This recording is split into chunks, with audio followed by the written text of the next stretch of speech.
Let's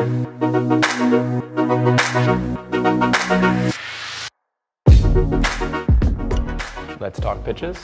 Yeah. So I met with an entrepreneur's name is Steven. He's spun up a project that he calls Ripple Farms, essentially vertical farming, with the idea being there's no soil. He's replaced the soil with water. They want to work with developers. They want to work with people that want to have it in their basement, people that want to have it in their backyard. I think that the concept itself is very interesting. I would say it's definitely in its infancy, in that they're trying to solve local sustainable farming. I met with Kathy yesterday from Merchant Sons, and it's an interesting combination of a brick and mortar shop and then a series of products that they're launching, which are based on a technical fabric that performs like Egyptian cotton.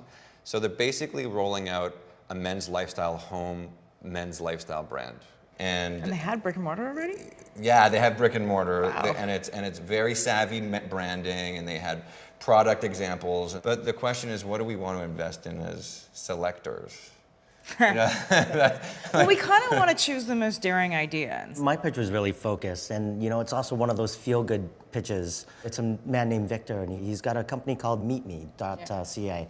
And what he does is he buys whole animals from reputable farms that are small farmers, sustainable. And the great thing that I love about it is he's supporting local farmers, which for me is a very important industry, right? It's something that is dying. How do you scale it across the country? Every different city or province would be like an independent, right? So. Okay. They would use local Ontario farmers for Ontario, right? And everything would be packaged here. Yeah. I met with a man named Stuart who's starting a company called Passin, which is German for fit.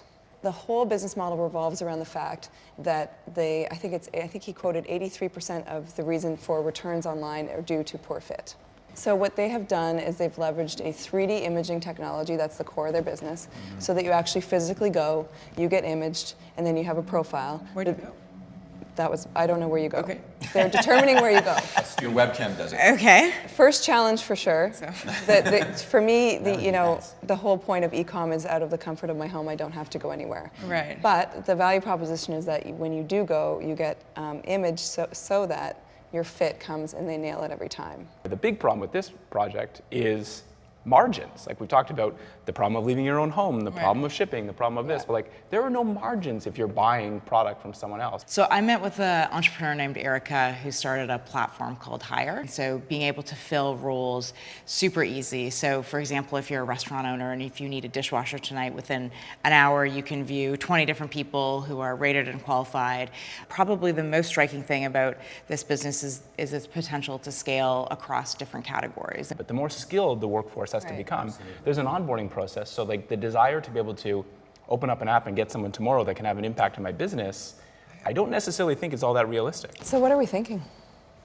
It's hard. It's hard, right? Like it's hard to kind of pick, and I like the Hire girl. Like I think it's a really cool business. I mean, I've used apps like like Hire, and I see the importance of them. Yeah.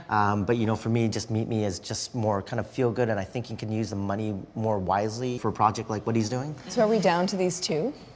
I think we are. I think we're down to these two. The ability to see it from a social perspective and not just from an investment perspective. It's a real toss-up for me.